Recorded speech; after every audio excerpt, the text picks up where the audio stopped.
Well, I know it is the first official day of March Madness, the round of 64 getting going today. But in the meantime, while games are going on in the – move my big head out of the way. The background over there, got the quad box going on behind me here. But you got a GC Live baseball show to look forward to if you want to watch. So what is going on, everyone? Jack Veltri here for Gamecock Central, joined, as always, by my co-host, former South Carolina right-handed pitcher, Ethan Carter. Ethan, I know we talked about before the show. You made a bracket. How you feeling so far? I did make a bracket, and I'm gonna lose the first game. First game of the bracket. Insane, man. Louisville sells the bag, bro. I was telling you before we got on. I've had some client calls this morning, so I haven't been able to throw the TV on yet. But I took a quick look before we hopped on the stream here, and I saw that Louisville was getting it handed to them. So we're not off to a great start, but we're not busted just yet. No, yeah, we're good right now, and yeah, again, happy first day. I feel like this is the first official day of March Madness because the first 4 games are cool and all, but like it's a 16 seed game, then you got the 11 seeds. Like the game last night with Texas and Xavier was interesting, man. Like North Carolina blew out San Diego State, so I feel like today is like the first real day. I'm sure people are skipping work. I'm sure not a lot of people are probably going to be wanting to watch us talk about this South Carolina right now. But you know what? For the audience that does care about South Carolina baseball, and we'll get into all that here in a second, welcome in. And, we're going to be talking about the Arkansas series coming up as the Gamecocks are heading to Fayetteville this weekend for their first SEC road trip of the year. And before I get into the ad read and then we get into specifics, Ethan, what is it like going on the road in the SEC? Oh, it's a fun experience. I know the guys are probably flying down to Arkansas, but most weekends you're getting on a bus and you're on that bus with the guys. You've got your seats and you've got your guys take those road trips differently, but it's a good time to bond as a team. You're not going anywhere for 5 to 6 hours at a time, and the atmospheres are incredible. They're going to probably the best atmosphere in the conference outside of maybe a couple other spots. But as far as a road team goes, Arkansas is just an incredible first time experience, and there's not much else like it.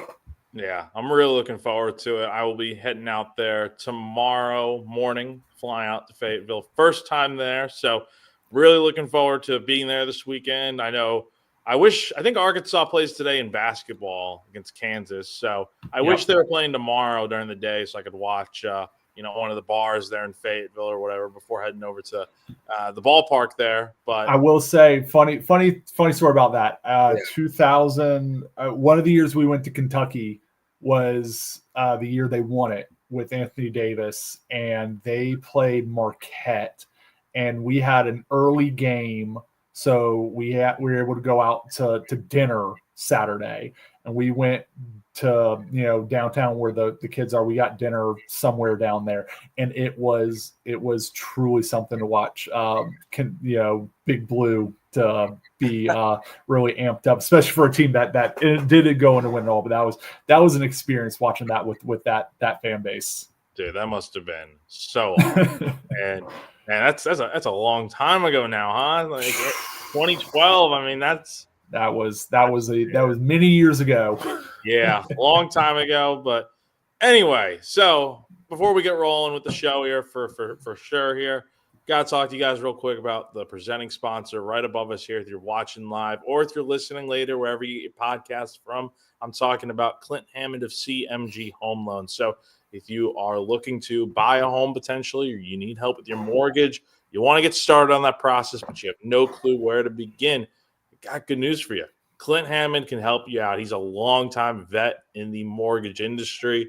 He's a lifelong Gamecock fan. He's also a very long-time supporter of Gamecock Central and all of our GC Live programs. So you'll always see him above us here on screen if you're watching live. So if you're interested, give him a call, 803-422-6797. The NMLS number for him is 597, or you can go to ClintHammond.com. And like I said before, he'll help you out through the process from start to finish. All right, Ethan. So a lot to talk about today. South Carolina did have a midweek game earlier this week out at Segra Park. And, we're just going to hit on it right out of the gate. The elephant in the room. The crowd was absolutely abysmal there. And go ahead. It didn't. So watching, Jack's putting the pictures up on the stream now. That's bad. It is an in-state game that has a little bit of intrigue to it. College Charleston's a good program. Obviously, Coach Holbrook, had his, very, all the time he had, with the Gamecocks. And for that to be the crowd for a 7:00 game and it not be terrible weather out, that's rough. I saw a tweet. I can't remember if it was from you or from one of the other guys on the beat. What the announced attendance was, and that's, you just expect better. You really do, because I like, what was the announced attendance? So I'm gonna pull it up on my computer here, but I think it was, I want to say 2,600 people. And there weren't 2,600 people in that picture you just showed. I can tell you, man. And that was probably like tickets sold too and stuff. Like, again, I get all these people commenting afterwards, like, oh, people don't care about baseball and stuff. Like, all right, so it was 2,610. So 2,610 people were at that game on Tuesday. The capacity at Segra Park is a little over 9,000. So 9,000. And 9077. So look, that was just, I'm sorry, but like, I know South Carolina fans think like this is like a terrible team and stuff. I've never seen this before for a team that is 17-5 right now. And I understand. I don't understand, because there's like, the logistics of it are fine. It's 5 minutes away from Segra Park. I'm sorry, from Founders Park.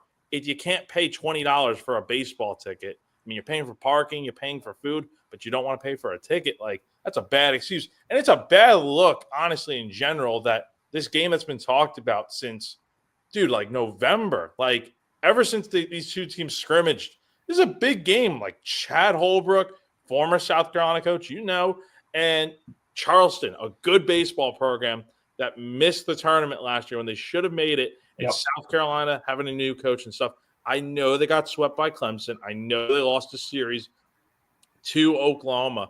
This isn't a bad team, though. Like, it's not what I see. Like, they're not amazing, but again, we talk about this for so long now. I was expecting at least a decent crowd for 6:30 on a Tuesday night, and you can't tell me it's work traffic. I know people are getting off work and stuff, but you're gonna go to the women's basketball game tomorrow at 4:00. So. What's the difference between that and going to a baseball game at night? No, and I understand the fans from it was such a, we were such a, consistent program. I was talking about with my wife. I kind of went back and looked at it from 2000 to, I think, 2013.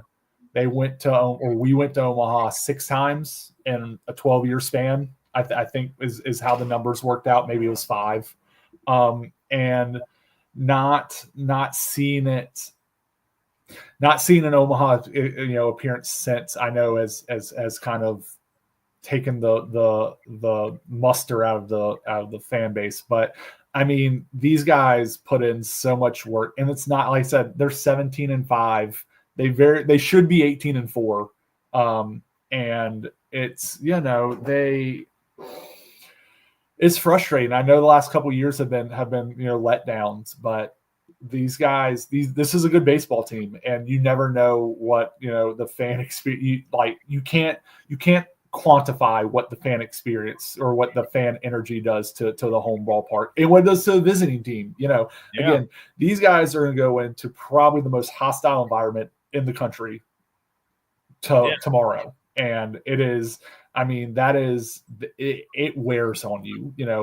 Those fans down there in Fayetteville, I mean, it is nonstop from, let's see here. I got the 7:30 first pitch tomorrow. It's nonstop from about 6 o'clock there tomorrow through, they play at 3 o'clock on Sunday through 6 o'clock on Sunday. It's nonstop for that time. And they have basketball going on. Like if Arkansas wins today against Kansas, they're going to be in the round of 32. So I can guarantee you. And I was told that Arkansas is on spring break, so like it's going to be so electric there, and it's good, dude. It's going to be night and day difference from Founders. And I'll tell you what, if South Carolina loses the series this weekend or gets swept or whatever, you're going to have your people complaining and stuff. And this is not we're not gaslighting anyone here. It's just speaking the facts of the matter here. People didn't show up the other day. I don't think people are going to want to show up next week. I know the weather. I will see what the weather looks like next week, but against Tennessee and stuff, they're just probably going to assume South Carolina's not going to win the series. And hey, you got women's basketball going on, so what's the point in coming out to the ballpark? And I think the lingering effects of the previous coaching staff are very evident. Like, again, we see it in some cases that it's going to take time to build a winner here. But the fact that only 2,000, that crowd was not 2,000 people, man. No, absolutely not. That was like, I've been around the other stadiums. Like, you go to Riley Park in Charleston. It's always pretty packed there. You go to North Augusta last year when South Carolina was playing Georgia State. Good crowd there. Heck, you go to Winthrop. I think the Winthrop ballpark only holds probably as much as the crowd, the paid attendance was on Tuesday. They sold their place out on earlier this year when South Carolina went to Winthrop, and that was in the freezing cold. So nice weather day out. It's a nice ballpark. I mean, How was the crowd on Friday? I missed the first part of Friday, but I saw Saturday and Sunday. But how was the crowd on Friday? I'm trying to think. I think the crowd was fine. Honestly, because the crowd was pretty good all. Actually, you know what? Hold on. When was that series? It was last Friday, right? So So it was the 16th. The 14th. Yeah, I can't remember off the top of my head. I was a little surprised the crowd wasn't more packed. I think. Yeah, because what I was going to say is, we hadn't won anything, in 2010. We hadn't won anything at that point. But man, I can tell you, every Friday night was and again, we had a pretty rough start to the season. I mean, we lost 4 out of 6 to ECU and Clemson, and every Friday night that stadium was rocking. Like it was. Now we had we had some issues with people leaving early. That's always been a case, though. Yeah, that's fine. Yeah, like it is. But no, I just wish the few times I've been back down the last couple of years for a few of the alumni days. I think I was down in 22 and 21. And yeah, it's not the same feel. And I to your point, I know the previous coaching staff has some role in that. So I'm hoping with Coach Maneri, he specifically went out and scheduled this game. This game got opened up, or this spot opened up in the schedule. I heard him talking about it. And he specifically was like, I want this game. We want these kind of games to matter. And I hope the guys keep playing the way they're playing, because they're going to come out on the right side of these, at some point this season. Baseball just kind of works out that way. You're in enough of these games and you're doing the right things. They're going to come out on the positive side of some of these. And I just hope the fans are there and don't wait for it to happen. Be there, be the change, be the reason. It just feels so fair weather to me. Like it just screams like, and again, not that this is an issue. Like, if you want it, like, again, I'm not calling out EXO here, but like, look, I think this is just the wrong mentality to have. Like, I understand baseball, like, again, like the instant gratification is the thing now, right? You want to be rewarded for paying, your $30, which isn't even much in the grand scheme of things, to go to a baseball game. Like, again, look at other teams out there that probably, you probably pay, like, go to an MLB game, you pay like, $100, like for us as Yankee fans, right? You pay $100 and you hope that your team's gonna win, no problem, and then they lose. It's like, what the heck, man? Like, what did we pay for here?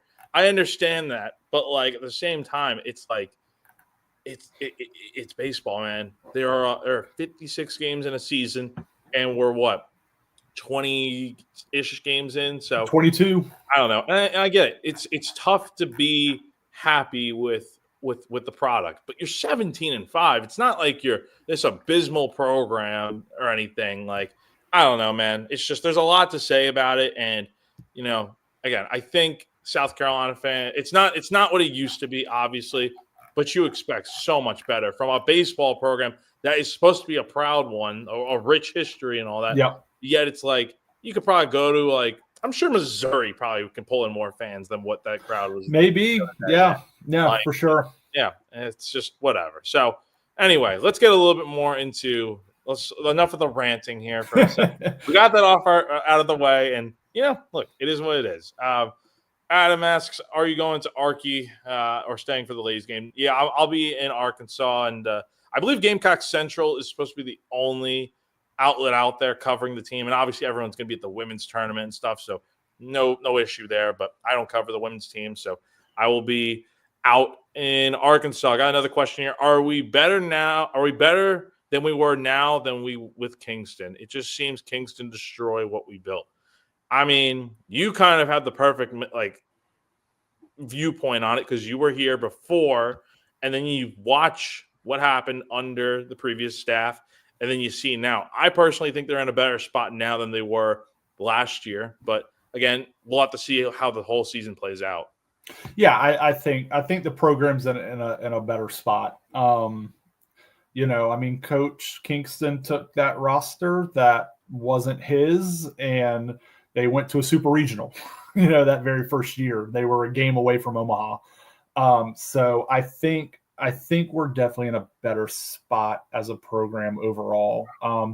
The games, I mean, it's cleaner this year, and I mean some of that's the guys that are in there, but I mean it just seems to be a cleaner brand of baseball. And I think Coach Maneria has the right blend of hitting the portal, getting high school guys, getting the JUCO guys. I mean, that was always kind of the lifeblood of those late 2000s, early 2010s teams. We had a ton of JUCO guys on those teams. So I think it's a nice blend, and I definitely think we're heading in the right direction. It's gonna take time. I know, especially with the transfer portal and stuff like that now, it seems like things can flip overnight. Baseball, it's a little more difficult to do that. It's just such a big roster. It's such a long amount of games. There are too many factors for it to be a real, hey, we're overhauling this, and now we're a top 5 team. It's going to take some time, and I know when we have special talents like Ethan Petrie, that's a Golden Spikes, preseason watch list.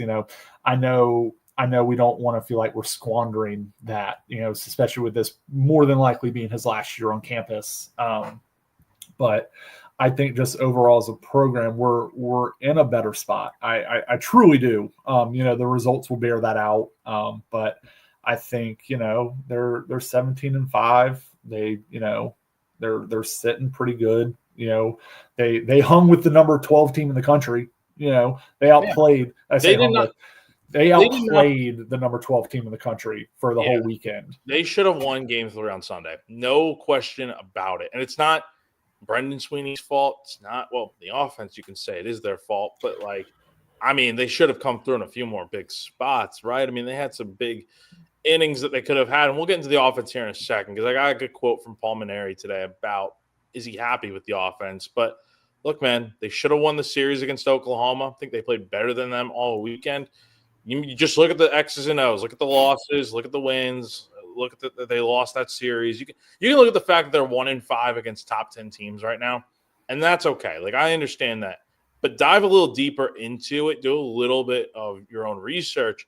You'll see that, as Paul has pointed out many a times now, those Clemson games were all one-run games going into the 8th inning. Yeah, exactly. Again, if it weren't for a big inning by Clemson here or South Carolina doing something a little bit more here, they probably could have won a game or two in that series, and maybe things will feel different now. It's the same thing with Oklahoma.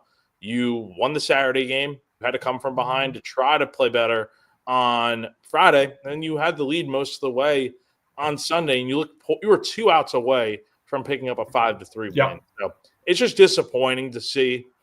Obviously, that South Carolina couldn't get the job done, but the season's not lost. I mean, there's still a long way to go. Now, the next 7 games, I will say, I've got it right here. I mean, dude, like you talk about tough. You started with Charleston on Tuesday. You got the win there. Then you go to Arkansas this weekend.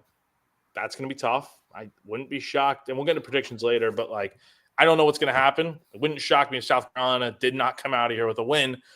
Then you get North Carolina stumbling a little bit, but still a tough team. And then you get the Baseballs next weekend. And I know they just lost a midweek game. They are no longer undefeated.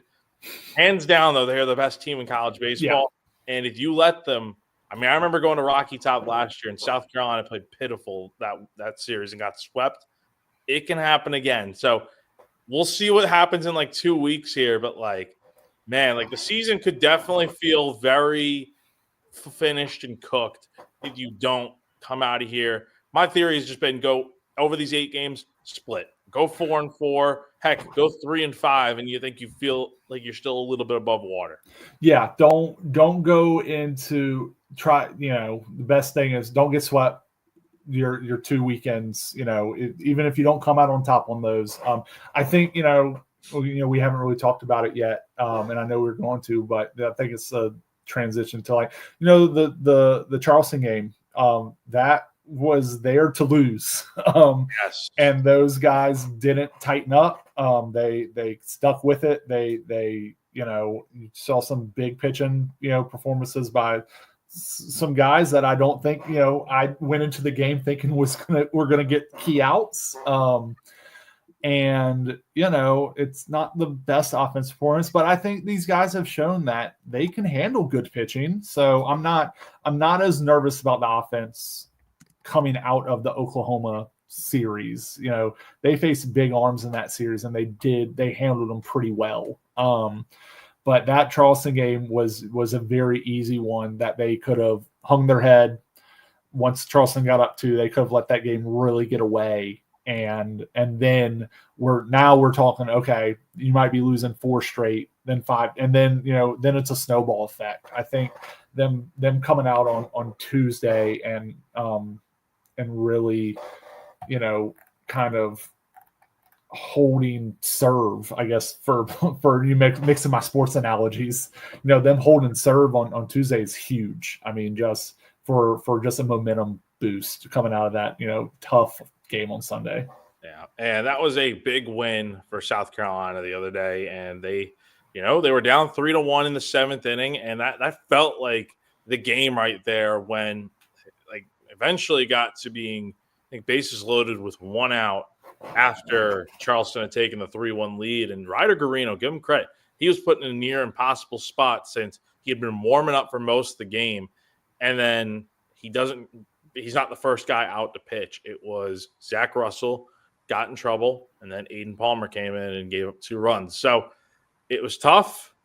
Garino got out of it somehow, and then your offense went to work, and the philosophy looked so much different at the plate. I tell you, man, they swung at so many first pitches early in the count that it was like, take a pitch, dude. Take a pitch and see what happens. Because, I mean, it's a midweek pitching like that you're facing. They're not going to be the most accurate. And eventually in that 7th inning, you get the bases loaded with 2 outs.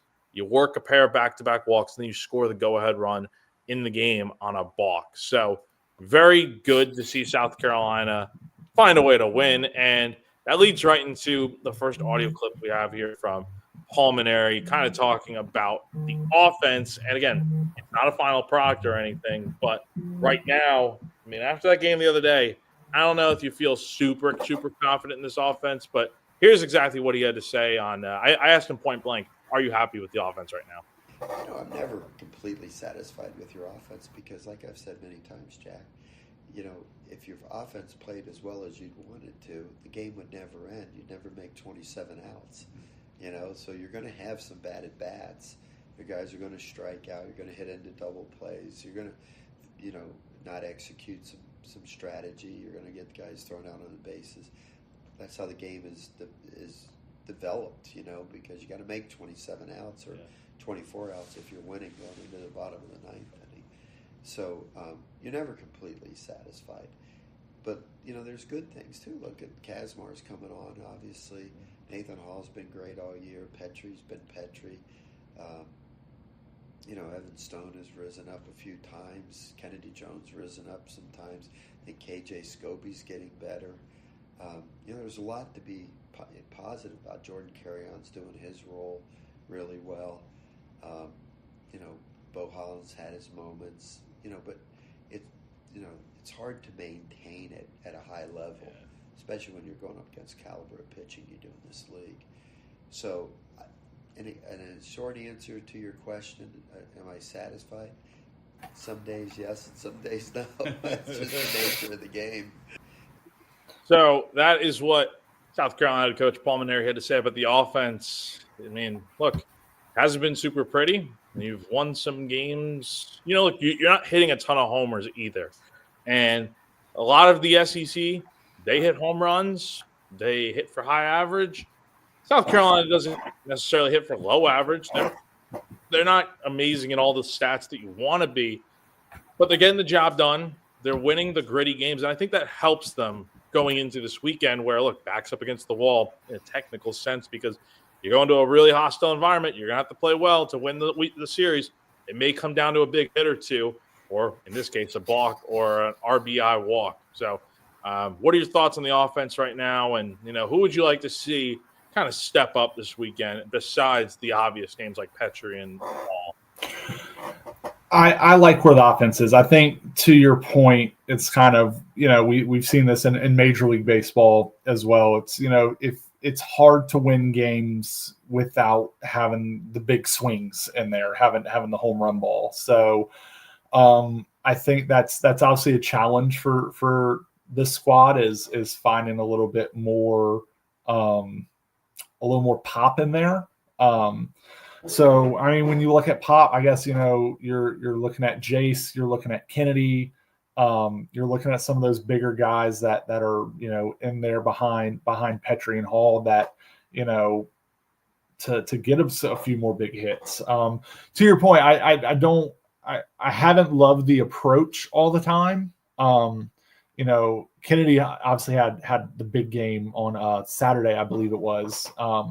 But man, it seemed like he was almost scared to get to two strikes a lot of time, or scared to get behind the count because it was just first pitch after first pitch after first pitch. And I hope that these guys take what they did against Oklahoma and really look at it so that they're like, we're good hitters. We don't have to jump on the first pitch all the time because I don't have those numbers in front of me, but I'd say they hit into about 3 or 4 first pitch double plays or first pitch pop-ups. So I think kind of blend the two approaches of let's be a little bit more patient and let's try to hunt pitches and we don't have to do it on first pitch. We can be a little more confident with our two strike approach. Cause I don't, maybe the numbers, this is more vibes, analysis than real analytical. I don't feel like they're a big strikeout team. They don't seem to be. So, I'll look at the numbers before we get on next week. But yeah, they're not a big strikeout team. So I think they should put a little more stock in their ability to hit with two strikes. They're not a power hitting team. So you trying to jump on the first pitch and pop a fastball, you're not doing that a ton anyways. Let's try to work the counts. Let's get some. And again, I thought that's what they did against Oklahoma for the most part, outside of one or two guys. But yeah, I mean, it's a long way of going back to your original question. I think Jace, I think Kennedy, and it's a lot to ask of Scobie, but man, you're being thrust upon it. When you're being the protection behind Ethan, I think those three guys, somebody's got to find some power. Somebody's got to find a little bit more launch angle in their swing to try to jumpstart this a little bit. Definitely. And just looking at some of the numbers here to kind of back up what we're talking about. As a team, South Carolina is 13th in the SEC hitting wise, and they're hitting 285, 21 homers, 142 runs batted in. They are slugging 439.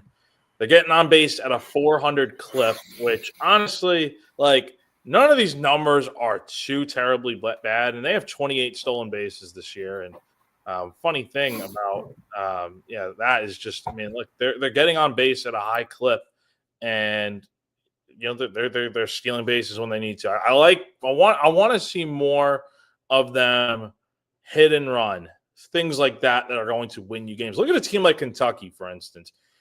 Last year they were a great squad. They are known to steal bases. They've stolen, I think, more bags than anyone this year with 51 stolen bases. They're hitting 290, 21 homers, and 148 RBIs in total. Yet they are, they're just like South Carolina, but, you don't see anyone really saying that Kentucky's too terribly bad, and especially since that was kind of their approach last year. And you look at Arkansas, look, you're going to have to really hit a little bit this weekend because Arkansas, they're hitting 322 as a team, 47 homers, nearly 200 RBIs. Not a lot of stolen bases, so they don't seem like the stolen base type. But, man, I think this weekend, for how much it's going to be about hitting, I think it's also going to come down to pitching. And for South Carolina, the rotation is going to remain the same this weekend. Brandon Stone on Friday, and then Jake McCoy on Saturday, Dylan Eskew on Sunday. I think they all give you a good chance to go out there and win. Specifically with Stone is an interesting one because he didn't have the greatest outing last weekend against Oklahoma, got rocked in the first inning, then kind of settled in after that. And Paul yesterday on Carolina Calls kind of did mention that there is, he's going to talk with Terry Rooney to kind of see what he wants to do about Stone. And then he mentioned something very interesting today about, number one, the warm-up pitch situation from last week. I don't know if you've heard about this, Ethan. I read about it, but I didn't hear it in depth. So I'm interested to hear what Coach had to say about that. Yeah, this is like a 2-minute answer. So it's a lot that he had to say, but it's very informative. Here's what Paul Mainieri had to say about Brandon Stone and kind of just what his role looks like in general. I don't know if I told you guys this or not, but that was such a weird start to the game. The warm-up pitches, right? The clock is supposed to be on 2:30. It was on 2.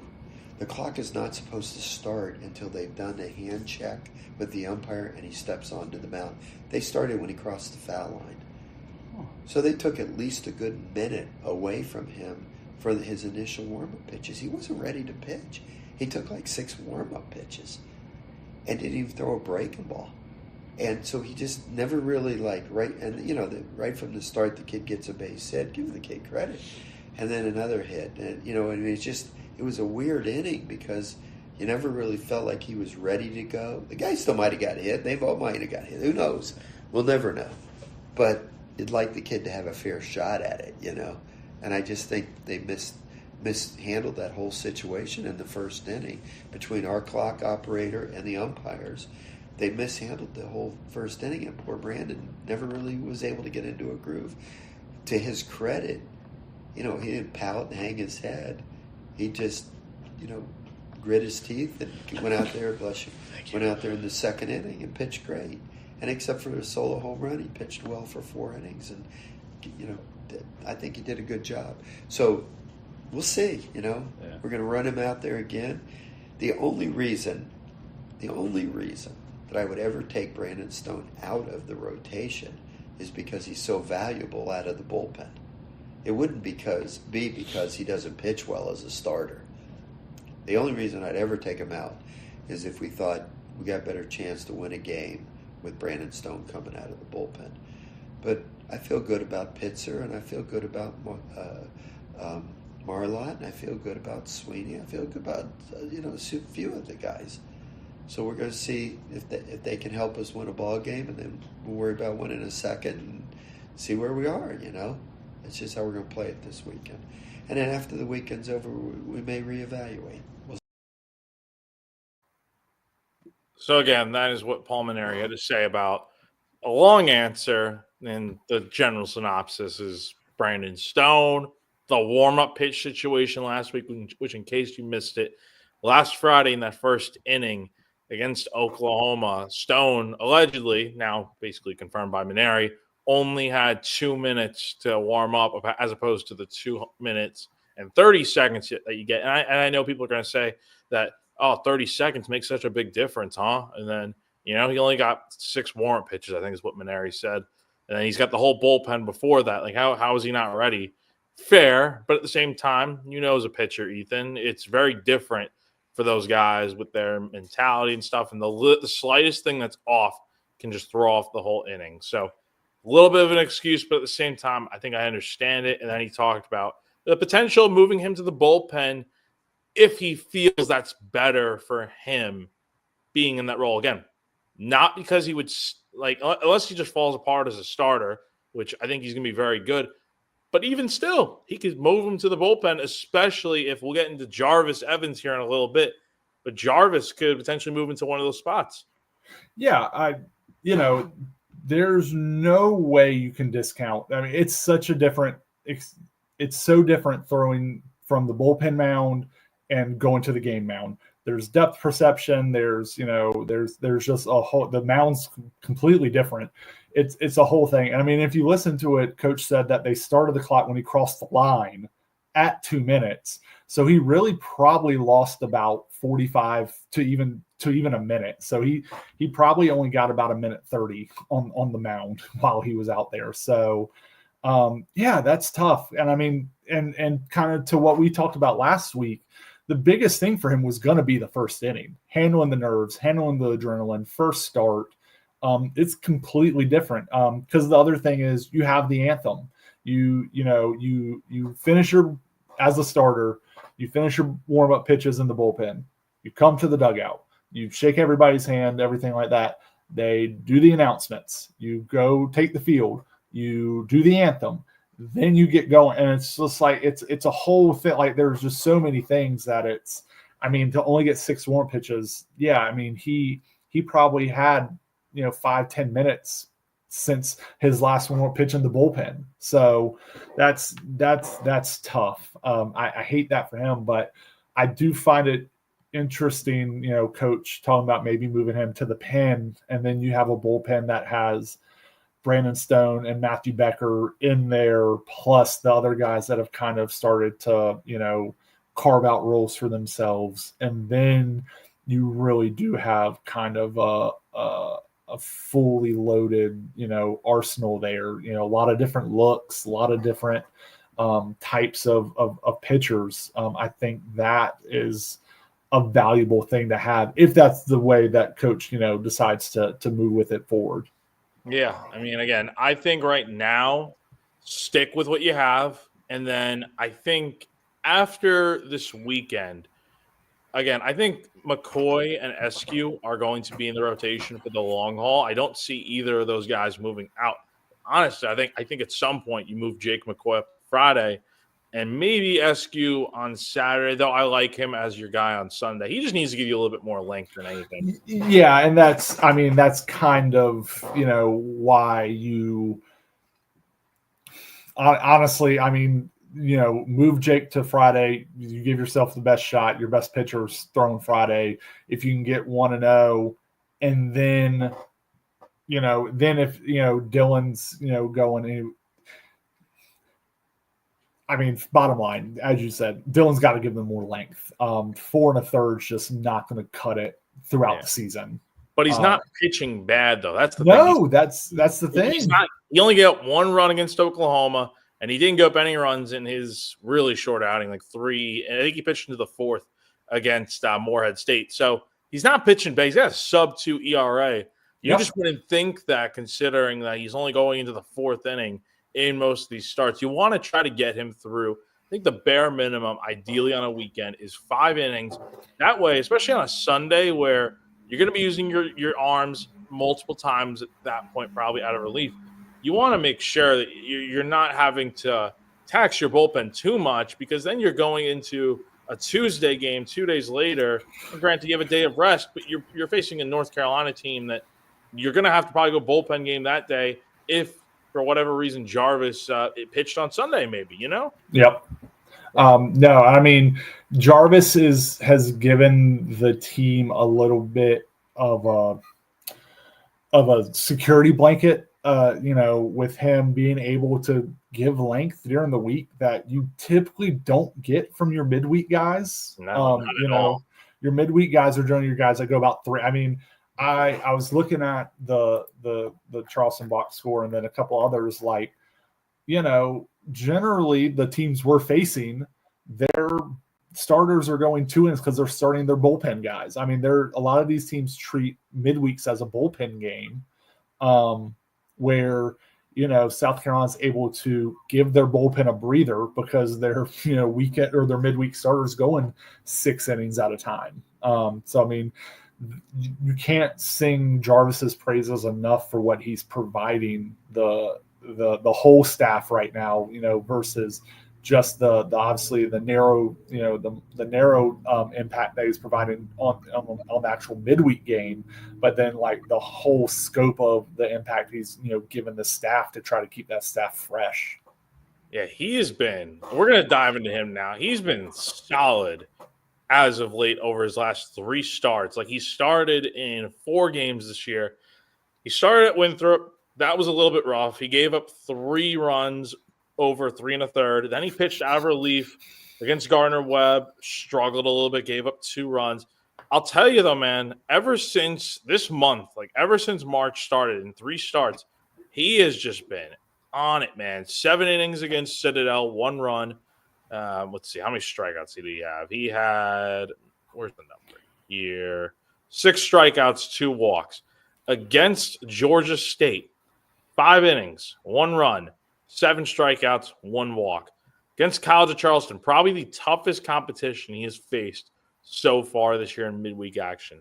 6 innings, 5 hits, 1 run given up with 5 strikeouts and 2 walks. He's giving you length as a midweek starter. That on its own is very impressive and something you don't always get. Now, let's dive into the audio real quick before picking back up this conversation. The last audio clip here, what Paul Mainieri had to say about the plan for Jarvis Evans moving forward.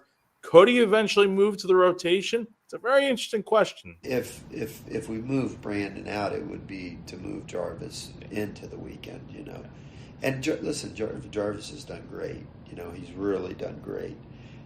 In a perfect world, we'll play great this weekend. Our bullpen will be good. We'll win a series. I'll pitch Jarvis against North Carolina, and that'll be a really good test for Jarvis, to pitch against North Carolina, a top-ranked team. And if he can do the same thing against them that he's done against Charleston and who was our midweek game the week before? Georgia State. I mean, not take anything away from either of those teams. They're both really good hitting teams, but North Carolina is North Carolina, So in a perfect world, you'd like to keep it this way, and then have that 4th starter like I talk about for later in the year when that's the guy that could be pitching the opening game of the SEC tournament. It could be the guy that's pitching the championship game of the SEC tournament, depending on where you are in the seeding, when you start playing. I mean, I'd love for it to stay that way and see Jarvis go out there and pitch every midweek game and win them all, and hopefully that gets us close to 40 wins or whatever, helps us get close to 40 wins. But I also know that you can never count on anything, you just never know what's going to happen in a season. God, guys could get hurt, it changes the whole plan.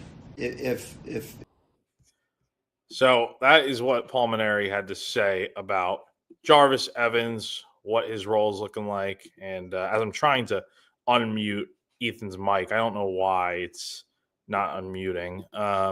Ethan, I'm going to have you rejoin real quick. Is that cool?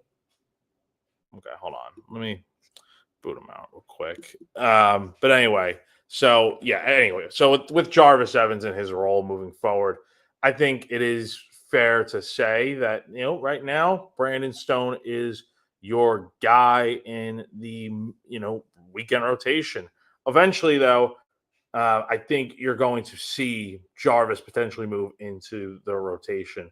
I think that is just where the trajectory of everything is kind of heading because he's pitching really, really well. And if you're not getting, like, again, if Dylan Eskew's not giving you length, if McCoy is getting hit a little bit and giving up some runs, I think those guys are mainstays in your rotation right now. But, Brandon Stone, maybe he works better out of relief. He's pitched very well as a long reliever this year. I think of it almost like Ty Good last year, right? With how he, for South Carolina, was this excellent reliever. He pitched well in the long relief role, but he struggled a little bit in the starting spot. Put Brandon in that kind of spot. I think he works out pretty well there. But again, it could be this situation where it's almost like what Ty Good was last year. Maybe Stone, again, it's one start, but maybe Stone just it can't get through the first inning in these outings. Then he pitches very well after that. It would be very reminiscent of what Ty Good was last year. So, and I just got a message from Ethan who said his internet just went down, he thinks. So we might be flying solo for the next little bit here. Going to try to get Ethan back in here so we can get his predictions in and stuff. And so looking ahead to this weekend, though, we'll see what happens. And again, Ethan's internet is busted, is what he tells me. Technical difficulties. The weather's not great out. Where he's at, I'm sure where I'm at now in Columbia. But let's get into this weekend series. We'll go ahead and just dive into predictions, honestly. So I'm going to be there in Arkansas. Going to be a tough weekend for the Gamecocks. I fear it's a tough place to go play, from what I'm told. Going to Baum Walker Stadium out in Fayetteville, going to be a rowdy crowd. Top 3 team in the country. I mean, Arkansas just picked up a huge series win on the road at Ole Miss, and here he is. What's up, man? I didn't want to leave you out of the predictions, but I'm glad you got here just in time. The internet's struggling with March Madness too. The internet wants to take the rest of the day off. It wants to get to watching the games. Oh man. Well, I'm glad you're back in here because I was like, man, I really hope Ethan gets back in here so that we can do predictions together and stuff. Which leads me into it because I was talking a little bit about Arkansas. Look, they won a series at Ole Miss last weekend. Huge for them because they lost, I think, the first game and then they won the next 2. And Ole Miss is a very good team that South Carolina will face here next month around this time. And then, look, going to Fayetteville, it's tough. It is really going to be hard. I don't know if I see a world in which South Carolina wins this series, but man, you got to find a way to win one at least. So without further ado, Ethan, when you look at this weekend, what do you see? How you feeling about the team? As always, prediction, player you want to see, watch for, step up, whatever, and what's the key to this weekend? I think the key to this weekend is going to be starting pitching. I think the guys, kind of going through the numbers, Arkansas swings to that. They pop home runs and they strike out a lot. They are a team that's going for broke. I think if the starting pitching can kind of keep those bats down, I think our guys have shown, especially against higher quality pitching, that they'll grind at bats out and base runners have not been the issue with this team. Go back to the Clemson series. They were on base a ton. We just did not get the big hit. Go to Oklahoma this past weekend. We outplayed them. We outhit them. We had tons of runners on.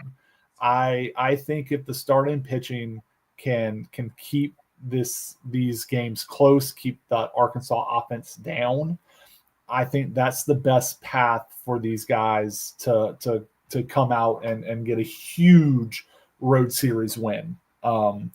I think Brandon Stone, Dylan Eskew, and Jake McCoy. I mean, Jake's got kind of a weird ERA situation with his, but very strange.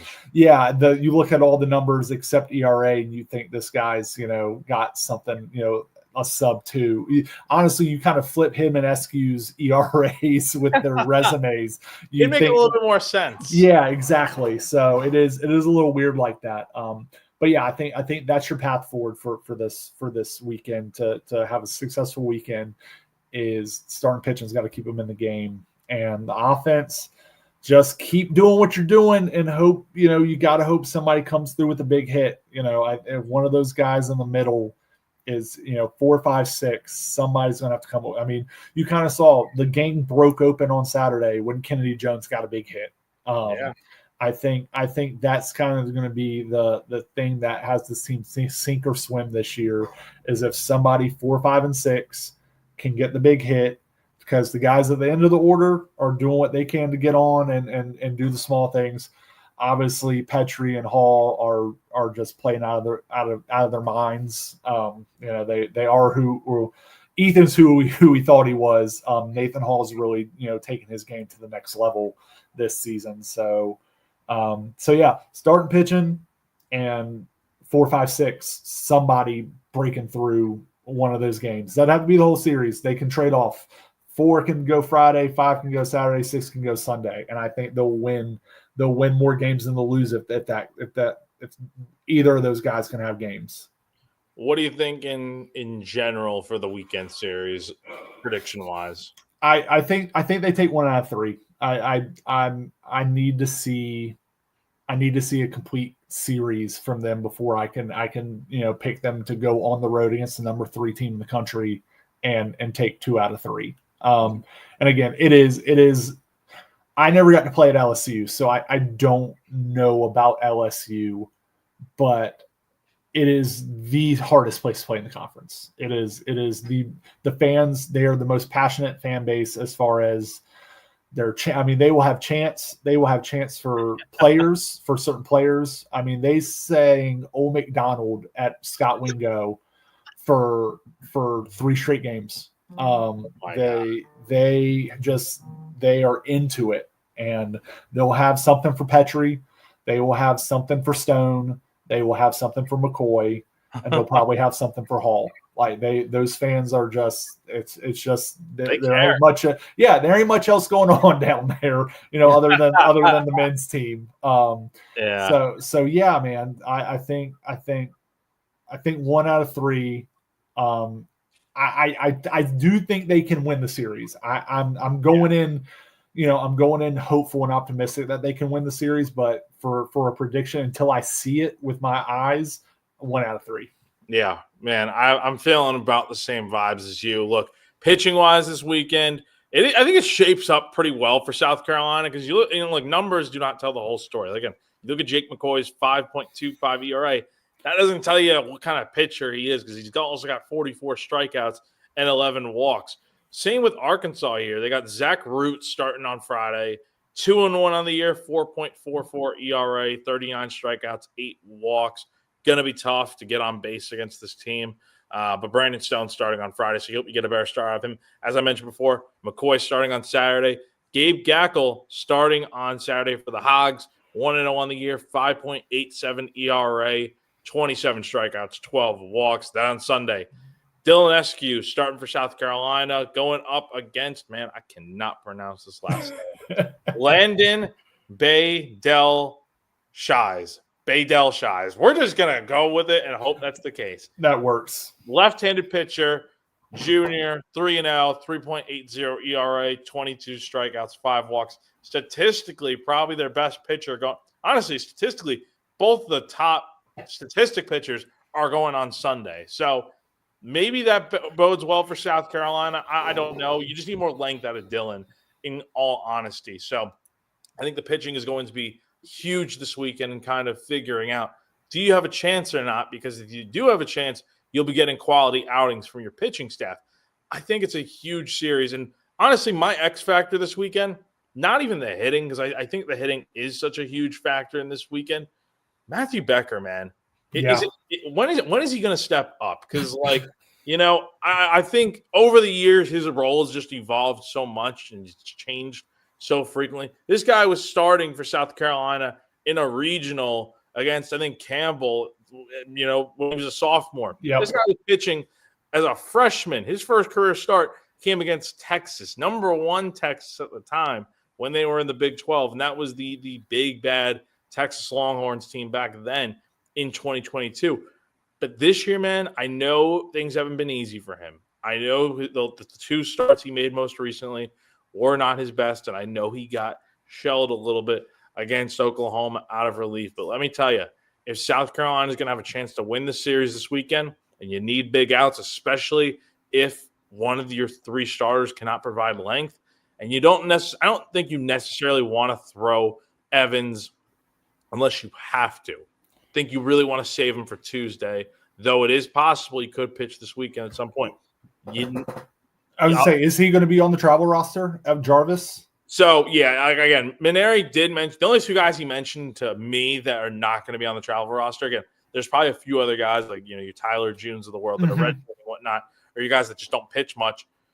It's going to be Nolan Naraki and Eddie Copper, do you remember? He pitched last year for South Carolina as a freshman. Yeah. Well, he was pretty much Jarvis Evans before Jarvis Evans as the usual midweek guy before he suffered an elbow injury. He was randomly throwing the other day in the bullpen, and we're like, all right, I saw that. Is he ready to go? And Maneri thought he was, but now it's like, all right, well, maybe not fully ready to go. So they're going to keep him off the travel roster this weekend. And then Naraki's got stuff going on with his knees. But Jarvis, by all indication, will be on the travel roster just because he is potentially going to pitch at some point, maybe on Sunday. So Point is, though, you need more out of Becker. You want to win this series. It starts with hitting, obviously, good starting pitching, then your bullpen. Becker's got to factor in there somehow. He's always going to be counted on to get big outs for this team. How I see this series going, I would like to say Arkansas sweeps the series, but because I am optimistic, per usual, I see South Carolina winning a game this weekend. I think they probably drop the first 2. I'm not expecting much this weekend. They're gonna fall backwards into a win, I think, on Sunday, and I think they have a chance to win this series. They do any weekend. If they play like they did against Oklahoma, they will be in the thick of things. If they make mistakes like they did against Oklahoma, they're going to lose this series, potentially get swept. So I will not be shocked if they get swept. I won't be shocked if they win a game. I will be a little bit surprised, though, if they do win this series. Yeah, I think their pitching as a whole, as a staff, they're obviously not sweep proof. No one is. But with the way the conference goes, I think just the quality of their pitching top to bottom gives them a chance any series. Again, you read off the the Ole Miss guys, their top two starters are 5 ERAs. They want to knock the ball all over the yard. That's what they want to do. They want to turn these things into slugfest, and that's where I think their South Carolina starting pitching can keep them in games and frustrate other teams. So that's kind of what that's going to be the recipe for success for a lot of these series. And to your point, I think the Matthew Becker call is just a real good call on what could potentially win them not only a game but possibly a series. Someone's got to step up this weekend. It's point blank simple. It can't just be Ethan Petrie. And for as good as his back can be at times, his defense has kind of been lackluster lately, especially on Tuesday. And then Nathan Hall, he's gonna hit. Those 2 guys are gonna be thumping in the lineup and provide a big hit at some point. Just what are the other guys gonna do? How's Kennedy gonna look this weekend? How's Licor? What is up with him? It's like all these different things you have to think about. Henry Kazmar had 6 hits last week against Oklahoma. I know everyone wants to say this guy isn't good or whatever. And he made, some defensive mistakes over the weekend, but he's giving you some offense at the bottom of the order. So a lot to look forward to this weekend. Season's not over one way or another, but these 8 games, man. April 1st is the first game after the Tennessee series against Presbyterian. That's it's basically the midway point in the regular season. So I think you probably need, you got 1 win right now in SEC. You probably need about 13, 14 wins to make the tournament. Yeah. We'll see what happens. So real looking forward to it. Any final thoughts before we get on out of here? No, man, just have safe travels tomorrow. I'll be, the game's luckily late enough that the ladies will be done playing. So I'll switch straight from their game over to the Gamecocks. Yeah, it'll be a lot of fun this weekend. Again, I will be out there in Fayetteville covering the whole series. Again, only media outlet out there, I believe, to my understanding. So if you want to follow along outside of just the women's basketball coverage and all that, and we'll have softball coverage on Gamecock Central this weekend. Check it out. GamecockCentral.com. If you're not already, go ahead and subscribe. Subscribe to our YouTube channel, Gamecock Central. If you're watching right now on YouTube, click out of this video as soon as we're done here in just a minute, and you can hit the subscribe button, thumbs up as well, like and subscribe, that nonsense there. But yeah, also make sure you give us a follow on Twitter, E_train32 for Ethan, and myself, Jack T. Veltri on Twitter. South Carolina begins the series tomorrow night, 7:30 p.m., game 1. 3 o'clock on Saturday and Sunday. Both games are on. All 3 games are on SEC Network Plus. So that is going to do it for now. Long edition of GC Live. But appreciate you guys tuning in as always. So we'll see you guys again soon next week. And we'll be breaking down this series, the midweek game, and then getting ready for the number 1 team in the country coming to town. For Ethan Carter, I'm Jack Veltri. Appreciate you guys tuning in. Have a great